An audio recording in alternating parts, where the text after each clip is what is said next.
Classroom management. I've been teaching school for 35 years, and classroom management is something that, of course, I have spent a lot of time thinking about and trying different ideas, trying something that works, the good old trial and error method.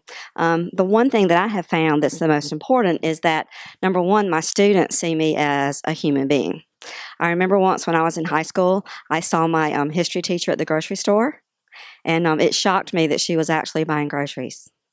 And when I started teaching, I realized that my students need to see me as a person, not a robot they put in the closet at 3:30 and shut me off. So I want to get to know them, and they need to get to know me as a person too. If we can have some kind of personal relationship with each other, we might not even like each other, but if we respect one another and we know something about each other as human beings, we're just going to get along better, and I'm not going to have a lot of classroom management issues. But procedures are important. It's important on the first day to tell the students what you expect, where things are. Like, for example, if a student's absent, they need to know that there's a place in the room where they can go when they get back to get all their absentee work. So those kinds of procedures are important. Or when you turn in papers, they know where their papers were supposed to go. So they know what you expect out of them, and it gets to be a habit. And if you do that, you're not going to have a lot of classroom management issues.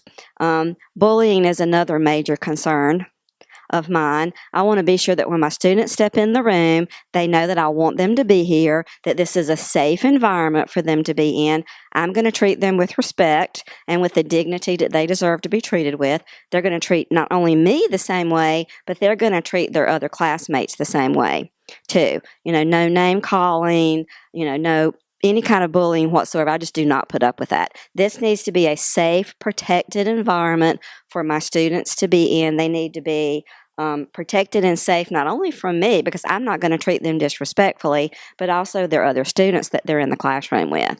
And as far as anything else goes, if you do those things, discipline's really not much of an issue. They just need to know that you like them and you respect them. Like, I had a student once that I was just having issues with, just could not get him to do what I expected him to do.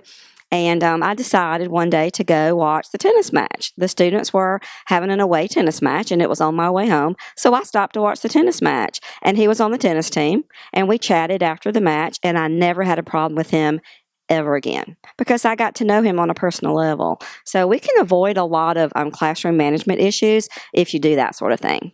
So I guess that's about it. Thank you.